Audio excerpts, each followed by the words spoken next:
এদিনৰ বাবে কলিয়াবৰৰ জখলাবন্ধা হ'ল অস্থায়ী বিমানবন্দৰ। কলিয়াবৰ জখলাবন্ধাত লেণ্ডিং প্ৰকাণ্ড এয়াৰবাছ বিমান। পুনৰ প্ৰত্যাহ্বানৰ সন্মুখীন হ'ল উইংছ অফ হাজৰিকা বিমান। বিমানখনৰ A to Z কলে হৰিপ্ৰসন্ন হাজৰিকাৰ ভাতৃবন্ধুৱে। এই বিমানখনতে হ'ব বিলাসী ৰেস্তোৰাঁ, য'ত 100 মানুহে থলুৱা খাদ্যকে ধৰি খাব পাৰিব দেশী বিদেশী খাদ্য।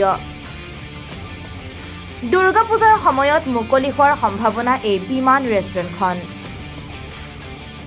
শিৱসাগৰৰ ব্যৱসায়ী সন্থাৰ কেইজনমান বন্ধুৱে আদৰি নিবলৈ আহিল বিমানখন। জখলাবন্ধাত ৰেলৱেৰ বৈদ্যুতিক খুঁটাৰ গেট, যাৰ বাবে ৰ'ব লগা হ'ল বিমানখন।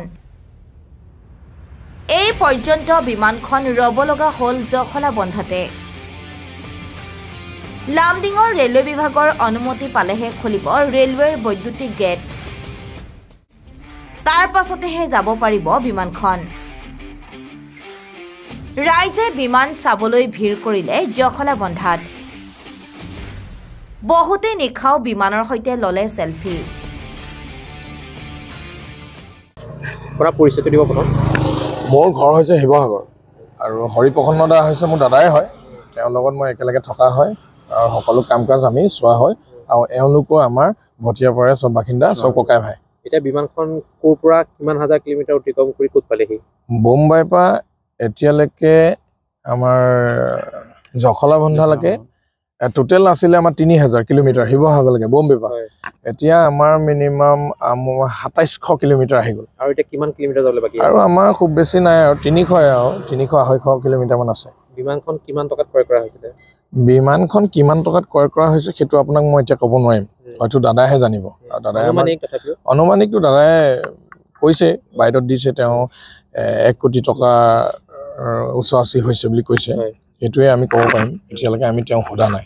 কিমান বছৰ পুৰণি আছিল বিমানখন? এখন বিমানখন এনেই আজি 10 বছৰ 12 বছৰ পুৰণি বুলি কৈছে, নচলোৱা। তাৰপিছত তেওঁ ক্ৰয় কৰিছে। যে বিমানখন ধৰি লওক কিছুমান যন্ত্ৰাংশ খুলি অনা হৈছে, সেইখিনি পুনৰ তাতে স্থাপন কৰা হ'ব। তাত স্থাপন হ'ব। সেইখিনি কাম কাৰিকৰী কোনে কৰিব? সেইখিনি এটা ডুবাৰী পাৰ্টি আহিব। আমাৰ ইয়াতো তেনেকুৱা টেকন'লজি লগাব পৰা নাই, কৰিবলগীয়া নাই। তেওঁলোকে আহিব, তেওঁলোকে কৰিব। আপোনাৰ ধৰি লওক বিমানখন যাত্ৰা পথত কিমান খৰচ হৈছে? যথেষ্ট ব্যয়বহুল যাতায়াত। কিন্তু সেইটো খৰচ হৈছে, সেইটো দাদাই গম পাব।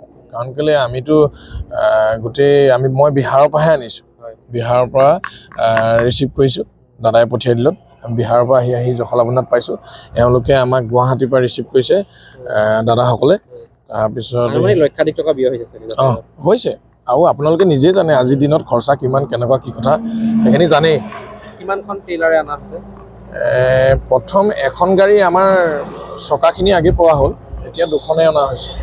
আৰু আগে পিছে ধৰি লওক এস্কৰ্ট দিয়া দিবলগীয়া হৈছে সুৰক্ষাজনিত কাৰণত। সেইখিনি আমাক পুলিচ প্ৰশাসনে আৰু ট্ৰেফিকসকলে আমাক বহুত সহায় কৰিছে। তেওঁলোকলৈ আমি ধন্যবাদ জনাইছোঁ, যাতে এনেকৈ শিৱসাগৰলৈকে যায় আমাক সহায় কৰি দিয়ে। অসমৰ ৰাজপথত এই বিমানখনৰ কথা দেখি পেলাই কিন্তু বহু ৰাইজ চাবলৈ বহুত ৰাইজ উত্তেজিত। কাৰণ কেলৈ যেনেকৈ আমাৰ এজন বিধায়ক বা এজন মন্ত্ৰী আহে বা মুখ্যমন্ত্ৰী ডাঙৰীয়া আহে, তেনেকৈ আমাৰ উইংছ অফ হাজৰিকা চাবলৈ ইমানেই মানুহ উত্তেজিত হৈ আছে। অকল মোবাইলৰ চেলফি, ভিডিঅ', ৰিলছ এইবোৰৰ লগতে ব্যস্ত হৈ আছে। এইখন বিমানত কি কৰা হ'ব শিৱসাগৰত? এইখনত এতিয়া তেওঁৰ ৰেষ্টুৰেণ্টৰ কাৰণে ভবা হৈছে। কোন স্থানত শিৱসাগৰৰ? শিৱসাগৰৰ স্থান হৈছে ভটিয়াপাৰা। তাত গৈ পেলাই এখন ৰেষ্টুৰেণ্ট হ'ব। হয়। এতিয়া কিহৰ প্ৰত্যাহ্বানৰ সন্মুখীন হৈ পেলাই জখলাবন্ধাত ৰ'বলগীয়া হৈছে? প্ৰত্যাহ্বান মানে আমি গ'লোগৈ হেতেনে, আমাৰ ইয়াত 2খন ৰেল গেট আছে। ৰেলৰ সেই 2খনৰ কাৰণে ৰখিবলগীয়া হৈছে। আৰু অকণমান জখলাবন্ধা আগত বুঢ়া পাহাৰৰ যিটো, তাৰ কাৰণে কাজিৰঙা সেইডোখৰ ৰখিবলগীয়া হৈছে। পুলিচ প্ৰশাসনে যদি আমাক অকণমান সহায় কৰে, তেতিয়া আমি ইয়াৰ পৰা শিৱসাগৰ অভিমুখে আমি ওলাই যাব পাৰিম। কিমান ঘণ্টাৰ প্ৰয়োজন হ'ব গৈ পাবলৈ? আমাৰ স্পীডটোতো বেছি যাব নোৱাৰে, খুব বেছি 30-40 যাব পাৰে। আৰু কিছু তাঁৰ আছে, ৱাৰ আছে, সেইখিনি চাই যাবলগীয়া হয়, দাঙি যাবলগীয়া হয়। সেইকাৰণে আপোনাৰ সময় লাগিব। আমি ইয়াৰ পৰা আজি গৈ থাকিলে ৰাতিপুৱা 10-11 বজাত পামগৈ। এজন অসমীয়া ডেকাই কিন্তু চলন্ত বিমান কিন্তু নিজে ক্ৰয় কৰি ৰাজপথেৰে চলাই লৈ আহিছে। সেইটো অসমীয়াৰ কাৰণে গৌৰৱ। কি ক'ব?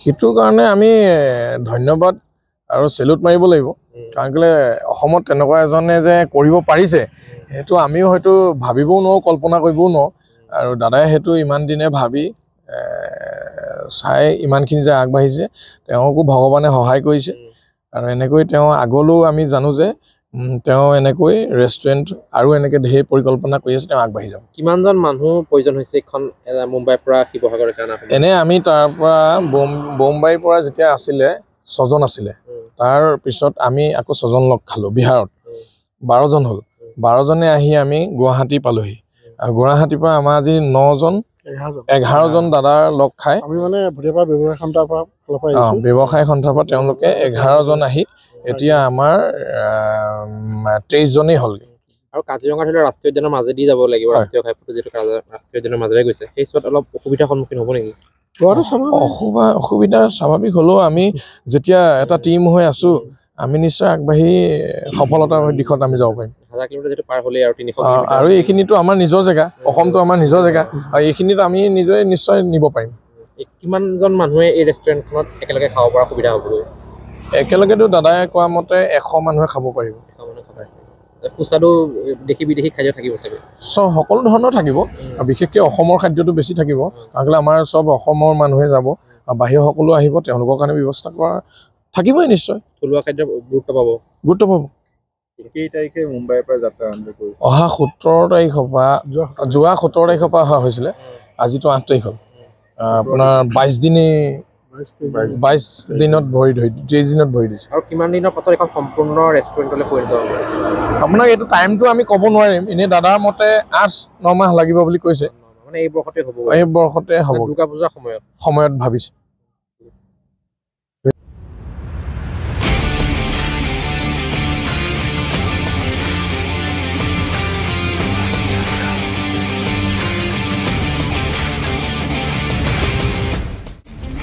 Bureau Report, Reporter Agnan News.